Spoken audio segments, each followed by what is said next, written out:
धन्यवाद। Thank you. Next speaker Shri Vijaypal Singh Tomar. महोदय, मैं माननीय राकेश सिन्हा जी द्वारा प्रस्तुत जनसंख्या विनियमन विधेयक 2019 के समर्थन में बोलने के लिए खड़ा हुआ हूँ। माननीय सभापति महोदय, बढ़ती जनसंख्या सारी समस्याओं की जड़ है। बेरोजगारी, अपराध, दुर्घटनाएं, शिक्षा, स्वास्थ्य, जीवन उपयोगी मूलभूत सुविधाओं का अभाव, बढ़ती जनसंख्या इसका सबसे बड़ा कारण है। महोदय, जब अपनी आज़ादी 1951 की जनगणना के अनुसार भारत की आबादी 30 करोड़ से कुछ अधिक थी, लेकिन 2011 के अनुसार 121 करोड़ जनसंख्या के साथ कुल विश्व की आबादी का 17.5% हो गई। यह संपूर्ण विश्व के लगभग 141 करोड़ की जनसंख्या वाले देश में चीन के बाद दूसरा नंबर है और अब यह आबादी करीब 133 करोड़ के करीब हो गई है। मान्यवर, जिस पैमाने पर भारत की जनसंख्या बढ़ रही है, सहज रूप से दिल दहलाने वाला है। जब सन 41 में हमारे देश की कुल जनसंख्या लगभग 3186 करोड़ थी, वही 2011 में इतनी हुई 30 तक चीन से आगे निकल जाएगी। 136 करोड़ तक पहुंचने की संभावना है 2030 तक। वर्तमान में संपूर्ण विश्व के प्रत्येक 6 व्यक्तियों में से एक भारत का है। विश्व की आबादी का करीब 18% भारत में रहता है, जबकि हमारे देश में जनसंख्या की दृष्टि से करीब 18% विश्व की आबादी है। पशु भी करीब 11% हमारे पास हैं।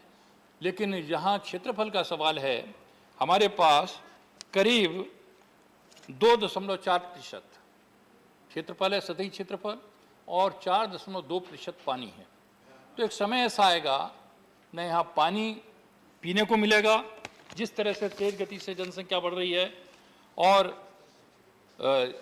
रहने के लिए जिस तरह सुविधाएं हैं, रेल है, नदियां हैं, नहरें हैं और सड़कें हैं, और शहरों में बढ़ती आबादी के लिए मकान के लिए है, तो अन्न पैदा करने के लिए भी ज़मीन की कमी निश्चित रूप से होगी, क्योंकि ज़मीन बहुत बड़े पैमाने पर शहरीकरण ज़मीन का हो रहा है। कुछ वर्षों के दौरान अपनी जनसंख्या में जहां चीन ने निरंतर अपना नियंत्रण करने का काम किया है, वहीं भारत की जनसंख्या बढ़ती जा रही है। मान्यवर, यह साफ है कि इतनी बड़ी आबादी के लिए स्कूल, कॉलेज, हॉस्टल, रेलवे, सड़क, मेट्रो, सब ये जितने भी कार्य हो रहे हैं, ये सारे इसी हमारी जमीन से हो रहे हैं। जंगल भी नष्ट हो रहे हैं। खाने की पर्याप्त पैदा इस समय हमारे देश में अन्न अच्छी तरह पैदा हो रहा है, लेकिन आखिर इसकी एक सीमा है। जब ज़मीन घटेगी तो इसकी भी दिक्कत आएगी। बेरोजगारी, बीमारी ये चरम पर होती हैं। उसकी पूरी व्यवस्था करने के लिए अभी बताया, स्वास्थ्य के क्षेत्र में अच्छी पूरी सरकार ने कोशिश की है।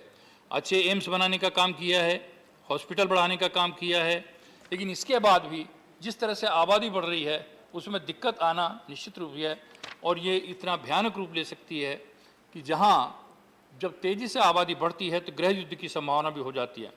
भारत में जनसंख्या वृद्धि को सीमित किए जाने पर गंभीर ध्यान केंद्रित किए जाने की तत्कालीन आवश्यकता है। जिसमें दूसरी सबसे बड़ी जनसंख्या के साथ जब भारत सामाजिक और आर्थिक पिछड़ेपन की ऐतिहासिक विरासत पर विजय पाने के लिए बहादुरी के साथ संघर्ष कर रहा है और तीव्र गति से हम आगे बढ़ रहे हैं।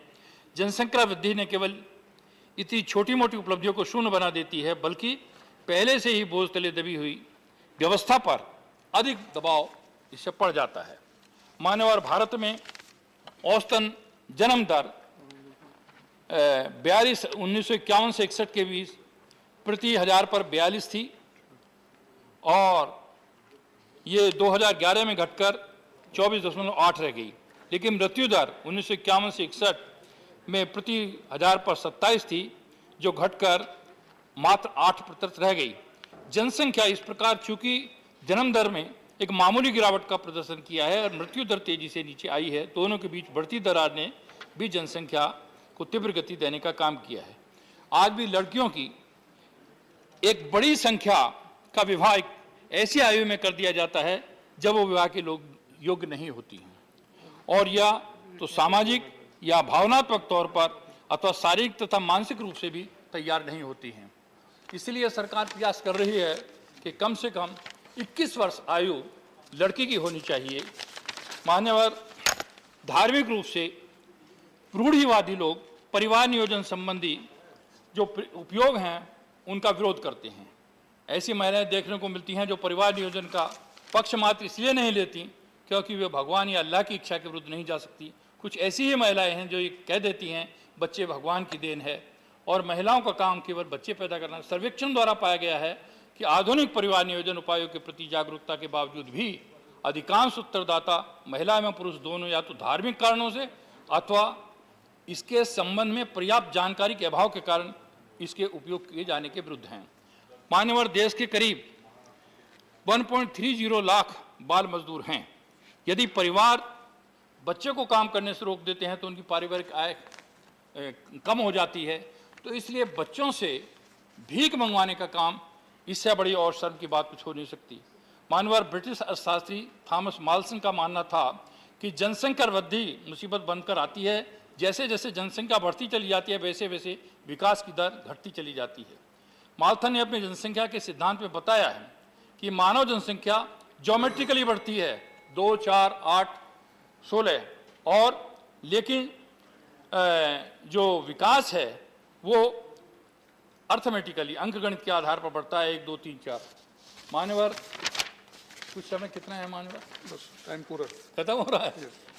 मान्यवर, मैं ये कहना चाहता हूँ समाप्त करें कि हमारे नगरों की विस्मित कर देने वाली भीड़ भाड़ ने परिवहन, बिजली, अन्य सेवाओं को ध्वस्त कर दिया है।